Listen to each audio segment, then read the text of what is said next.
সুপ্রিয় দর্শক বন্ধুরা আসসালামু আলাইকুম, সবাই কেমন আছেন? আই হোপ সবাই ভালো আছেন। দর্শক বন্ধুরা, আজকের এই ভিডিওতে বেসিক্যালি আমরা Redmi Note 11 Pro 5G স্মার্টফোনটির ফুল ইন ডিটেলসে রিভিউ করব। এই ফোনটি কিন্তু দেশের বাজারে খুবই শীঘ্রই কিন্তু লঞ্চ হতে চলেছে। অ্যান্ড এই ফোনটি কিন্তু সুপার অ্যামোলেড ডিসপ্লের পাশাপাশি গেমিং চিপসেট কিন্তু ইউজ করা হয়েছে অ্যান্ড পাশাপাশি 5G কানেক্টিভিটির সুবিধা কিন্তু পেয়ে যাচ্ছেন। তো Redmi Note 11 Pro 5G স্মার্টফোনটিতে আর কী থাকছে না থাকছে, ফোনটি বাংলাদেশের বাজারে কবে আসতে পারে অ্যান্ড ফোনের প্রাইসটি বা কত হতে পারে, সমস্ত কিছু শেয়ার করবো আজকের এই ভিডিওতে। তো অবশ্যই ভিডিওটি সম্পূর্ণ দেখবেন, তাহলে এই ফোনটি সম্পর্কে যাবতীয় ইনফরমেশন আপনি জানতে পারবেন। তো ভিডিওটি শুরু করার আগে আপনি যদি এখনও পর্যন্ত আমাদের পরিবারের সদস্য না হয়ে থাকেন, অবশ্যই সাবস্ক্রাইব করে পাশে বেল আইকনে ক্লিক করে দিবেন পরবর্তী ইন্টারেস্টিং ভিডিওগুলোর আপডেট সবার আগে পাওয়ার জন্য। চলুন শুরু করা যাক আজকের ভিডিও। দর্শক বন্ধু, এট ফার্স্ট যদি আমরা Redmi Note 11 Pro 5G স্মার্টফোনটির যদি ডিজাইন এবং বিল্ড কোয়ালিটি যদি কথা বলি, তাহলে এই ফোনটি ব্যাক সাইডে কিন্তু গ্লাস ইউজ করা হয়েছে অ্যান্ড ফ্রন্টেও কিন্তু গোরিলা গ্লাস 5 এর প্রোটেকশনটা ইউজ করা হয়েছে। তো বোথ সাইডে কিন্তু গোরিলা গ্লাস 5 এর প্রোটেকশনটা কিন্তু আমরা পেয়ে যাচ্ছি অ্যান্ড এই ফোনটির ফ্রন্টে কিন্তু একটি মিডল পাঞ্চল ক্যামেরা এখানে ইউজ করা হয়েছে। তো ওভারঅল ফোনটির ডিজাইনটি আমার কাছে অনেক ভালো লেগেছে, যেহেতু এখানে গ্লাস ব্যবহার করা হয়েছে উভয় সাইডে, তো সেক্ষেত্রে প্রোটেকশনের দিক দিয়ে অবশ্যই অনেকটা ভালো হবে এই ফোনটি। Redmi Note 11 Pro 5G স্মার্টফোনটি ডিসপ্লেতে ইউজ করা হয়েছে 6.67 ইঞ্চেসের একটি ফুল এইচডি প্লাস রেজোলিউশন একটি সুপার অ্যামোলেড ডিসপ্লে এখানে ইউজ করা হয়েছে, যার রেজোলিউশন হচ্ছে 1080x2400 পিক্সেলস। এর পিপিআই ডেনসিটি হচ্ছে 395 20:9 এক্সপেক্ট রেশিও অ্যান্ড এই ডিসপ্লেতে কিন্তু আপনারা 120 হার্জের রিফ্রেশ রেটের সুবিধাটা কিন্তু পেয়ে যাচ্ছেন, যেটির মাধ্যমে ফোনটিকে চালানোর সময় একটি স্মুথ ফিল আপনারা পেয়ে যাবেন। যে কোনো গেমিং করার সময় খুবই প্রিমিয়াম একটি ফিল পেয়ে যাবেন এই ফোনটি থেকে। অ্যান্ড আমি প্রথমে বলেছি এই ফোনটির ফ্রন্টে কিন্তু গোরিলা গ্লাস 5 এর প্রোটেকশনটা কিন্তু এখানে ইউজ করা হয়েছে। তো ডিসপ্লে যেহেতু এখানে ফুল এইচডি প্লাস রেজোলিউশনের সুপার অ্যামোলেড ডিসপ্লে ইউজ করা হয়েছে, তো সেক্ষেত্রে আউটডোরে সানলাইটে খুবই ভালো একটি ফিল আপনারা পেয়ে যাবেন। কোনো প্রকার শার্পনেসের ঘাটতি কিন্তু লক্ষ্য হবে না, অনেকটাই ভালো ফিল কিন্তু পেয়ে যাবেন এই ডিসপ্লেটি থেকে।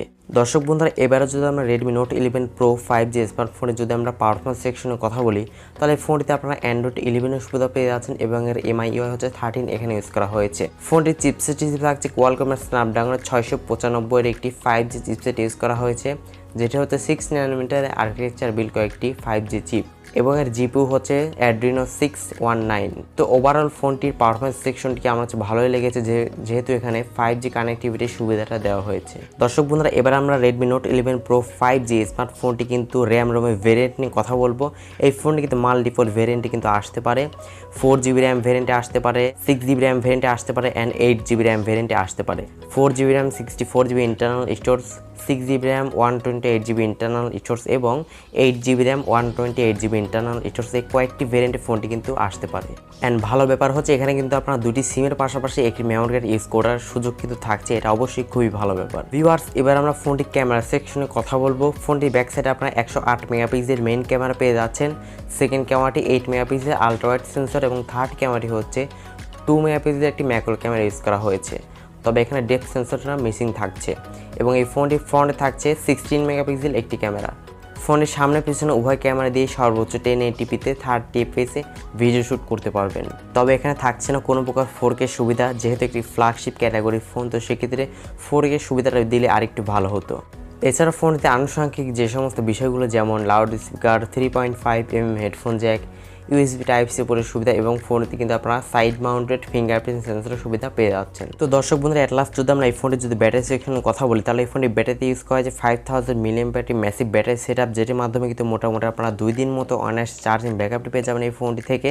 যদি খুব বেশি হেভি ইউজ করেন তারপরেও কিন্তু মোটামুটি 1 দিন মতো অনায়াসে চার্জিং ব্যাকআপ পেয়ে যাবেন এই ফোন থেকে, যেহেতু এখানে সুপার অ্যামোলেড ডিসপ্লে ইউজ করা হয়েছে, তো সেক্ষেত্রে চার্জ খুব একটা বেশি বার্ন হবে না। অ্যান্ড এই ফোনটি কিন্তু 67 ওয়াটের একটি চার্জার কিন্তু সাপোর্ট দেওয়া হয়েছে, যেটির মাধ্যমে মাত্র 30 মিনিট সময়ের মধ্যে কিন্তু ফোনটিকে আপনারা 100% রিচার্জ করে নিতে পারবেন, যেটা অবশ্যই খুবই ভালো ব্যাপার এই ফোনটিতে। ভিউয়ার্স, এবার আমরা কথা বলবো ফোনটির মূল প্রসঙ্গ নিয়ে। এই ফোনটি দেশের বাজারে কবে লঞ্চ হতে পারে অ্যান্ড কত প্রাইস রেঞ্জে লঞ্চ হতে পারে। এই ফোনটি দেশের বাজারে সম্ভবত জুলাই মাসের প্রথম সপ্তাহে ফোনটি আনঅফিসিয়ালি অথবা অফিসিয়ালি ফোনটি লঞ্চ হতে পারে অ্যান্ড এই ফোনটির প্রাইসটি হতে পারে সম্ভবত 28 থেকে 30,000 টাকার মধ্যে ফোনটির প্রাইসটি হতে পারে, তবে 25 থেকে 30,000 টাকার মধ্যেই হবে এমনটাই এক্সপেক্ট করা যাচ্ছে। তবে এক্স্যাক্টলি প্রাইসটা এখনও বলা যাচ্ছে না, যেহেতু ফোনটি লঞ্চই করা হয়নি। সো ভালো প্রাইস রেঞ্জে লঞ্চ হলে এই ফোনটি কিন্তু মার্কেট কাঁপাবে, এটি কিন্তু বলতেই হচ্ছে, কেননা অনেকটা দুর্দান্তকর পারফরমেন্স কিন্তু ইউজ করা হয়েছে এই ফোনটিতে। আশা করছি বিষয়টা আপনার একদম ক্লিয়ার। তো ভিডিওটি ভালো লাগলে অবশ্যই এটি লাইক দিবেন, কমেন্টস করবেন, চ্যানেলে নতুন দর্শক হয়ে থাকলে অবশ্যই সাবস্ক্রাইব করে আমাদের সাথেই থাকবেন। সো আজকে এতটুকুই, দেখা হচ্ছে পরবর্তী কোনো নতুন ভিডিওতে। সে পর্যন্ত সবাই ভালো থাকবেন, সুস্থ থাকবেন। আল্লাহ হাফেজ।